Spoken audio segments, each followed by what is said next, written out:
이거를 좀 크게 보도록 하겠습니다. 자, 직업윤리와 직업사회로 들어갈 건데요. 첫 번째 이번 시간에는 사회 문제와 직업 윤리에 대해서 공부를 하도록 하겠습니다. 제가 그 사전 영상에서 사실 좋은 직업 윤리를 가진 기업도 많습니다. 그런데 좋지 않은 사례를 보여준 이유는요. 좋지 않은 사례가 결국에는 많은 사람들에게 피해를 끼치기 때문에 적어도 하지 말라는 얘기입니다. 당연히 하지 말아야 된다는 얘기예요. 그럼에도 불구하고 기업윤리를 지키지 않으면서 이익을 내고 있는 많은 기업들이 있죠. 여러분은 그러지 않으셨으면 좋겠습니다. 자, 사회 문제와 직업윤리 학습 목표입니다. 직업윤리의 개념을 설명할 수 있고요. 사회 문제의 변화에 따른 직업윤리의 중요성에 대해서 이제 설명하실 수 있게 되어야 합니다. 이번 시간을 마치면 자, 넘기겠습니다. 자, 생각해봅시다. 당신이 초임 의사입니다. 선배 의사에게 의료기술을 배우던 중에 선배 의사가 환자 치료 중에 실수하는 것을 목격했어요. 선배 의사의 실수로 인해 환자는 계획에 없던 치료를 더 받아야 했고 추가 비용이 발생되게 됐습니다. 선배 의사의 실수로 인해서 추가 비용과 그러니까 추가 치료와 비용이 발생하게 된 사실은 환자는 몰라요. 자, 이럴 경우에 모른 척 해야 될까요? 아니면 사실을 환자에게 알리고 사과를 해야 될까요? 자, 이거 한번 얘기해 보실래요? 누가 한번 얘기해 볼까? 자신의 생각이 있을 것 같은데. 소리로 얘기하셔도 되고요. 채팅으로 하셔도 됩니다. 호영아, 얘기 없니? 얘기 들려요? 내 소리? 너희 내 소리 듣고 있니? 네, 사실을 알려야 된다고 생각을 합니다. 호영이는 사실을 왜 알려야 된다라고 생각을 해요?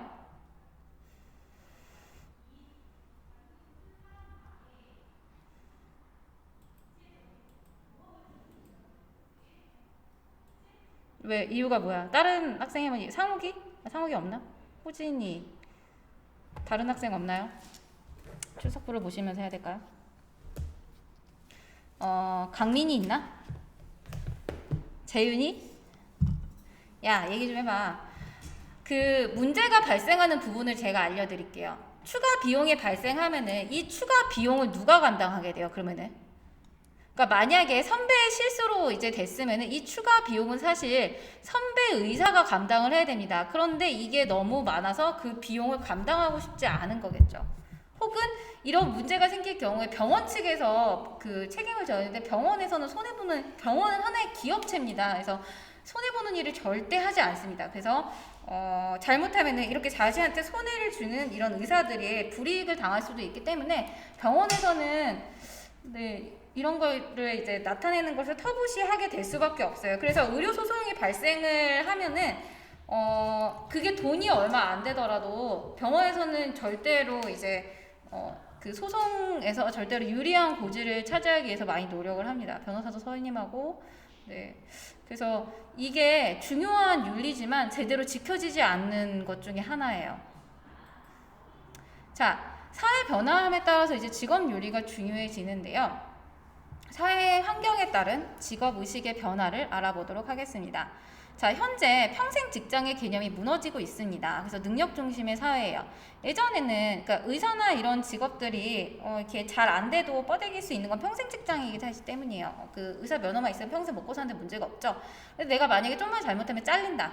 네, 그런 능력 중심의 사회가 되면은 직업 윤리를 지키는 사람을 사실 고용을 하겠죠. 그래서 윤리적인 부분이 굉장히 중요해집니다. 왜냐하면은 사람들의 그 능력치는 사실 다 비슷합니다. 그리고 직업 윤리가 결국에는 능력이 비슷비슷하다고 할 때 나중에 돌아오는 게 달라요. 이 사람이 일은 잘하는데 불법을 자꾸 저질러. 그래서 결국에는 나중에 회사에 큰 손해로 돌아오게 됩니다. 그래서 직업 윤리에서 이제 굉장히 중요한 이 윤리 자체가 사실 능력이라고 생각을 하셔야 됩니다. 하나의. 자, 그리고 인간의 수명이 길어지면서 평생 직업으로 인식 변화가 생겨나고요. 출산율 저하와 노령 인구의 증가로 인해서 고령화 사회로 변화하고 있습니다. 결국에는 여기까지 다 이제 뭐예요? 이제 평생 직장이 없어진다라는 내용을 여기서 얘기하고 있는 거예요. 평생 직장의 개념이 무너진다를 이 세 가지가 이야기를 하고 있습니다.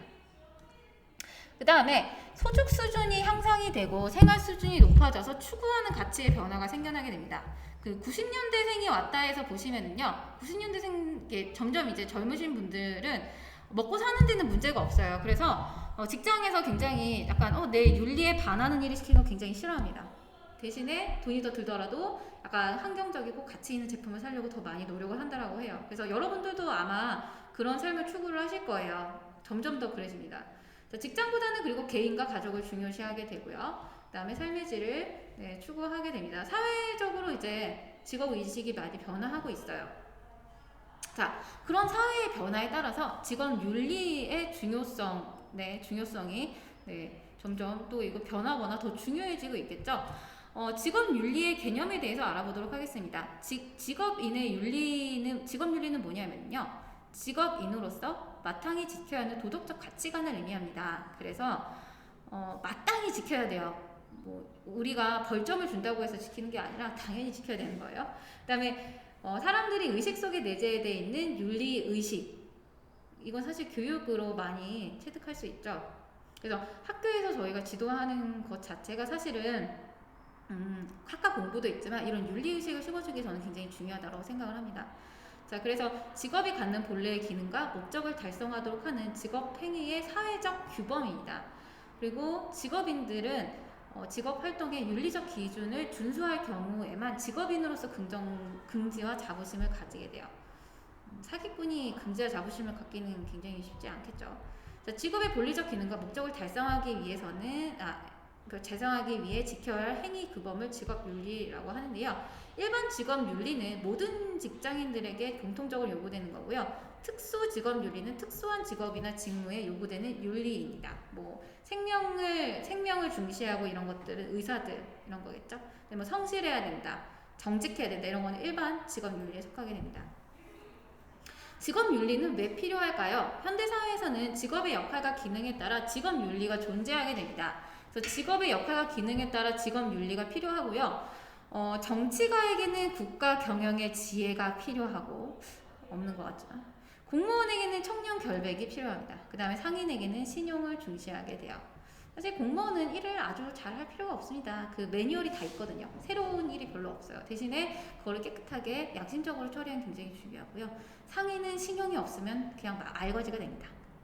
자, 사회는 사회생활에 필요한 기능이 분화되고 분화된 기능들이 조화롭게 운영될 때 사회 전체의 기능이 원활해집니다. 굉장히 중요한 얘기를 하고 있어요.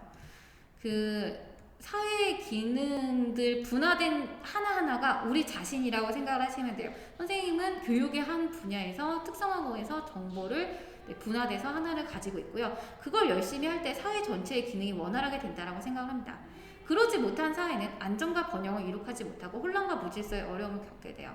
그러니까 아무리 뭐 엄청나게 훌륭한 성인 군자가 그 나라에 났다라고 해도 그 모든 그 개개인의 많은 다수를 이루는 사람들이 직업 윤리나 개인 윤리를 지키지 못한다면은 그 사회는 혼란과 무질서 속에서 이제 헤매게 됩니다. 따라서 구성원이 각자 서로 다른 직업적 역할을 분담을 잘 할 때 사회는 전체적으로 조화와 번영을 이루게 되는 거예요. 네, 굉장히 중요한 얘기를 여기서 하고 있네요. 물리치기야. 자, 올바른 직업관과 참다운 직업 윤리의 확립이 국가사회 발전의 원동력이 됩니다. 그뿐 아니라 개인이 살아가기도 굉장히 중요해요. 자, 직업인들은 직업 생활을 하면서 사람과 사람 사이 지켜야 할 윤리적 규범을 준수해야 됩니다. 윤리는 뭐예요? 사람과 사람 사이의 관계에서 우리가 마땅히 지켜야 할 사회적 규범을 의미를 해요. 직업 윤리는 직업 세계에 좀 국한을 해서 우리들의 공동체적 삶의 핵심적인 요소고요. 현대사회에 초점을 맞추면은 이제 신뢰가 굉장히 중요하게 됩니다. 그래서 직업인들은 직업 윤리를 통해서 자발적으로 상호 신뢰를 구축해야 돼요. 직업 윤리가 이익으로 그래서 이루어지는 이유가 이거예요. 직업 윤리가 있으면은 상호 신뢰를 구축하게 되고 그게 이익을 내게 됩니다. 네. 직업 윤리가 확립되지 못한 사회는 부패, 부정, 비리, 범죄 등 사회 병리가 만연하고 사회를 믿지 못하는 불신 사회가 돼서 사회 불안이 끊이지 않게 됩니다. 우리 사회가 혐오 사회가 됐죠. 네. 윤리가 확립이 되지 못한 상태에서 빠르게 발전을 해서 그렇습니다. 귀따갑게 듣는 얘기겠지만, 그래서 여러분들이 어떻게 확립을 할지는 모르겠지만 일단은 자기 자신이 하는 것들에 대한 책임과 이런 윤리 의식을 먼저 가지는 게 먼저예요. 그 다음에 다른 사람들에 대해서 이야기를 하셔야 될 것 같습니다. 자, 우리가 실천해야 할 직업 윤리입니다. 첫 번째는 조직과 함께하는 공동체 의식, 공동 책임. 네, 함께 하셔야죠. 나 혼자 할 거야 안 됩니다. 함께 하셔야 되고요. 민주주의 발전과 국가 경제 발전에 도움이 되겠다는 의식. 근데 제가 모르겠네요. 네. 자, 본인이 희생할 수 있다는 의지와 사회 발전을 공헌하겠다는 의식. 쉽지 않죠. 이거 예수가 나타나면 모를까? 자, 나의 사소한 이익보다 직장이나 일을 더 중시한다는 의식. 이건 좀 아닌 것 같긴 한데. 네. 그 직장 일이 정당하다면 해야 되지만, 네. 어느 정도 사소한 일인지는 잘 모르겠네요. 근데 사실 이것도 중요하지만 직장에서 개인을 중시하고, 네, 사람 중심으로 이제 경영을 하는 것도 굉장히 중요하다고 저는 생각을 합니다. 개인적으로. 그 다음에 사회적인 책임과 조직 윤리를 중요시하는 의식. 그 다음에 타인에게 책임을 전가하지 않고 본인이 책임을 다한다는 직업 소명 의식. 전 이게 굉장히 중요하다고 생각해요. 각자가 책임을 다한다면 사실 누군가가 희생할 수밖에 없는 상황은 사실 많지 않습니다. 대다수의 경우에는. 그런데 이제 문제가 발생하는 상황은 뭐냐면 누군가가 책임을 제대로 지지 않고 자기의 본분을 제대로 하지 못했을 때 문제가 발생하는 거예요. 그런데 책임을 전가하지 않고 모든 사람들이 본인의 책임을 다하게 된다라면은 사회는 굉장히 원활하게 돌아가고 사람들도 윤리의식을 자발적으로 갖출 수밖에 없습니다. 자, 그래서 이제 직업 윤리의식의 중요성에 대해서 나오는데요. 나중에 학교 오시면 한 번씩 읽어볼 일이고요. 자, 두 번째 페이지로 넘어가도록 하겠습니다. 윤리적 의사결정입니다. 윤리적 의사결정이란 무엇이냐 하면은요, 직장에서 의사결정을 할 때 핵심 가치입니다. 자, 정직, 자유, 안전, 정의, 효율성을 먼저 고려하는 것을 윤리적 의사결정이라고 합니다. 그러니까 그 의사결정이라는 것을 할 때가 생겨요. 저도 많이 생깁니다. 그런데 그때마다 그러니까 선택권이 주어져요. 이렇게 저울이 있으면은 네, 이렇게 있고 네, 이렇게 선택권이 여기에다가 이거 선택하면은 뭐 아침에도 늦게 일어나고 돈도 좀 더 많이 생길 것 같아. 근데 그건 좀 아닌 것 같아. 그러니까 어떤 거를 더 중요시하느냐. 이럴 때도 있어요. 원리 원칙을 중요시하는 효율성을 중요시하느냐. 굉장히 많은 그런 가치들이 왔다 갔다 합니다. 근데 내가 어떤 가치를, 핵심 가치를 가지고 있느냐를 정확히 하셔야 돼요. 왜냐하면은 어쩔 때는 정직과 효율성이 배치될 때가 있고요. 효율성과 자유가 배치될 때가 있고 효율성과 안전이 상충될 때가 있어요. 그럴 때는 반대편에 있는 그 둘 다의 좋은 가치를 한꺼번에 가져갈 수 없을 때는 내가 빠르게 취사 선택을 하실 수 있어야 됩니다. 그리고 그 의사결정을 할 때 나 자신의 가치 판단도 중요하고요. 주변에서 어떻게 받아들이느냐, 그리고 이게 어떻게 결론을 이끌어질까라는 그걸 생각을 하시고 최악이 되지 않도록 최선을 다해서 노력을 하셔야 돼요. 그렇지 않으면은 내가 생각한 것보다 더 안 좋은 결과를 낼 수도 있습니다. 자, 그래서 의사결정은 일단은 먼저 행위의 옳고 그름을 판단을 해야 돼요. 내가 그 행위를 옳고 그름을 판단을 하는데 그래도 그게 뭐라 해야 되지? 어떤 갈등 상황에서 내가 어떤 판단을 내렸을 때 그게 내가 옳다고 생각해도 모든 사람들에게 옳을 수는 없어요. 그러니까 엄마, 너네 이런 거 생각하시면 됩니다. 가정에서 TV를 보는데 나는 저 게임 채널을 보고 싶어. 아빠는 뉴스를 보고 싶고 엄마는 다큐를 보고 싶어요. 그러면은 셋이서 만족도가 다르겠죠. 그리고 아빠는 내일 일하러 가야 되는데 우리의 생산성을 위해서 봐야 된다 이렇게 얘기할 수도 있고, 하지만 나는 오늘 시험 끝났는데 오늘 봐도 된다. 이런 갈등도 사실 소소한 갈등이지만 이런 의사결정 과정도 굉장히 소소하게 일어납니다. 근데 여기서 어떻게 해야 되느냐를 판단을 하셔야 돼요. 그리고 그 나중에 결정을 했을 때 거기에 대한 책임을 지셔야 됩니다. 그래서 최대한 내가 만약에 옳은 판단을 했어도 안 좋은 결과가 나와서 책임을 져야 될 때가 있어요. 그럴 때 내가 그걸 감수할 수 있으려면은 내가 판단을 하셔요. 나는 이것이 옳다고 판단을 해서 선택을 하면은 그때 책임을 질 때 기꺼이 집니다. 하지만 그렇지 않은 상태에서 남에 의해서 끌려가거나 아니면 아니라고 생각하는 것에 대해서 우리가 결정을 내렸을 때에는 거기에 대한 책임감도 많이 떨어질 수밖에 없어요. 그러니까 여러분들이 그거를 확실하게 해주시는 것도 굉장히 중요합니다. 자, 윤리적 갈등 해결이 필요하지 그 갈등을 예방하는 것이 중요하고요. 직장 내에 지켜야 할 핵심 윤리를 준수하고, 직장마다 핵심 윤리가 달라요. 나아가서 윤리적 행위를 적극적으로 실행하는 것이 굉장히 필요하게 됩니다. 자, 윤리 의사결정에서 고려해야 할 핵심적 윤리입니다. 생명 윤리가 나오네요. 네, 의사 선생님들 보시라고 해놓은 건가? 생명을 생명을 위해 생활의 질을 높이는 것, 더 나은 삶을 살아가게 하는 것, 생명의 소중한 가치를 도외시의 문제를 야기하는 경우가 있습니다. 어디라고 말을 못하겠네. 네, 반도체에 있는 그 기업 되게 좀 얘기가 많죠. 여러분들은 잘 모르시겠지만 왜 반도체 하면은 암 소송에 많이 걸리냐면요. 반도체를 만드는 거가 굉장히 작기 때문에 절대로 드릴이나 우리가 생각하는 작은 연장으로는 죽어도 안 됩니다. 화학적인 처리를 거쳐서 반도체 상태를 만들어요. 반도체 이 회로를 만듭니다. 근데 그 화학약품이 굉장히 유독합니다. 그래서 오래 일하면은 반드시 병에 걸리는 상관관계가 있는데 분명히 그걸 이제 인정하지 않는 거죠. 왜냐하면은 인정하는 순간에 이제 기업에는 커다란 그게 그 단기적 이익을 위해서인지 장기적 이익을 위해서인지는 모르겠지만 여튼 네, 생명을 도외시한 문제라고 이제 볼 수 있고요. 그것 때문에 계속 윤리적 문제에 휩싸이고 있는 것 같습니다. 자, 그다음에 이제 세계 시간 경제 체계에서 기업 활동에 대한 규제가 점차 강화됩니다. 여러분 혹시 탄소 배출권 아시나요?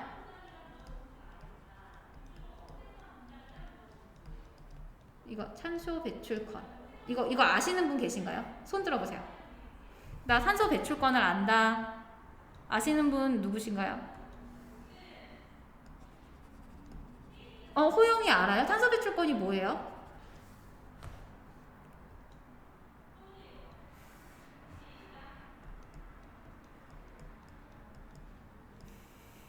나라마다 보이냐 없나? 나라마다 탄소를 배출할 수 있는 양을 절대량을 가지고 있게 됩니다. 이게 왜 그러냐면은 오존층 파괴, 환경 문제 때문에 그렇습니다. 그 지구 온난화 문제 때문에 이게 생겨나는데요. 지구 온난화는 결국에는 CO2 때문입니다.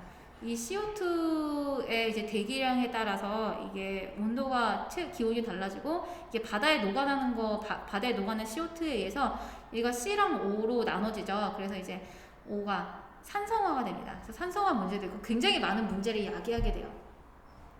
그래서 나라마다 탄소 배출량이 정해져 있고요. 나라에서는 그 탄소 배출량의 절대값을 가지고 다른 그 기업들에게 나눠줍니다. 근데 기업들은 그게 부족하면 어떻게 사요. 그런데 이제 뭐 SK나 이런 기업에서 이제 얘기하는 거예요. 우리는 탄소 배출권을 다른 기업에서 사는 것보다는 우리가 직접 줄이도록 노력을 하겠어 라고 실천을 하게 됩니다. 그래서 그런 핵심적인 윤리를 지키는 그 기업에 대해서 사람들의 호감도도 높아지고 기업의 매출도 늘어나면서 긍정적인 효과가 나오니까 이게 마케팅이든 모든 기업들은 점점 윤리적인 의사결정을 할 수밖에 없어요. 그러니까 예를 들면은 뭐 굉장히 비싼 얼마 전에 굉장히 비싼 뭐 가방이나 이런 것들 연예인이 들고 오는데 터무니없이 비싼데 너무 잘 팔려. 근데 알고 보니까 그게 환경을 위해서 파인애플 껍질로 만들었다. 뭐 동물 가죽을 사용하지 않았다. 혹은 신발을 하나 사면은 아프리카에 신발을 하나 더 기부한다. 이런 식으로 사회적 가치를 가지게 되는 기업들의 물건들이 소비가 점점 더 많이 일어나고 있습니다. 트렌드입니다. 그래서 점점 더 윤리적 의사결정이 기업들도 그렇고 직업인들도 많이 늘어나야 살아남을 수 있는 사회가 되고 있어요. 자, 그 다음에 인간복지입니다. 물리적, 심리적, 문화적 또는 건강한 환경으로부터 얻는 행복이나 즐거움, 경제적 이익을 의미하고 있고요. 정적인 행복이라기보다는 상호 간의 관계에서 오는 즐거움과 행복을 인간복지라고 합니다. 네. 돈만 주고 잠잘 곳을 준다고 그것을 복지라고 하지 않습니다. 이제는 즐거움과 행복까지 챙겨줘야 되죠. 굉장히 어려운 얘기인데요. 사실은 인간 복지, 사실 우리나라 복지가 잘 되어 있는데 굉장히 만족도가 떨어지죠. 네, 제 생각에는 사람들 스스로 행복을 찾을 줄 모른다고 저는 생각을 하고 있어요. 왜냐하면 한 번도 살아가면서 자신의 행복과 즐거움에 대해서 추구하려고 노력해 본 적이 별로 없거든요. 그래서 여러분들이 앞으로 이제 사회생활을 하시거나 하시기 위해서는 게임 말고도 자기가 뭘 할 때 행복한지를 생각을 하셔야 됩니다. 안 그러면은 여러분은 모든 쉬는 시간과 예를 들면 뭐 복지를 위해서 나온 포인트나 돈 같은 거를 게임에다가 써서 하늘로 날리는 일이 생길 수밖에 없어요. 그런 쓸데없는 일을 하지 마시고 자신이 어떤 거를 추구하면 즐거운지 그리고 어떤 게 이익이 되는지 곰곰이 생각해 보셨으면 좋겠습니다. 복지는 스스로 만들어가야 되는 생각해요. 자, 윤리적 의사결정에서 고려해야 할 핵심적 윤리입니다. 형식을 갖추지 않아도 신뢰할 수 있는 상호 간의 의사소통 네, 그 윤리적 의사결정에서 고려해야 될 핵심적 윤리라고 보고요. 현대 민주주의 사회와 시장 경제의 토대가 되며 지식 정보화 시대의 전제 조건, 현실 또는 가상 공간에서 사람들이 상호 신뢰할수록 사회생활에서 인간관계나 개인의 사생활이 보호되고 편리하고 유익하게 되는 거. 되게 얘기가 기네요. 네. 이런 얘기가 나오는데 너무 길어지고 있습니다. 네. 일단은 너무 길어져서 우리 생명윤리, 인간복지, 그 다음에 이제 의사소통부터는 다음 시간에 하도록 하겠습니다. 네, 여기서부터는 다음 시간에 하고 일단은 오늘 여기서 네, 끝내고요. 제가 온라인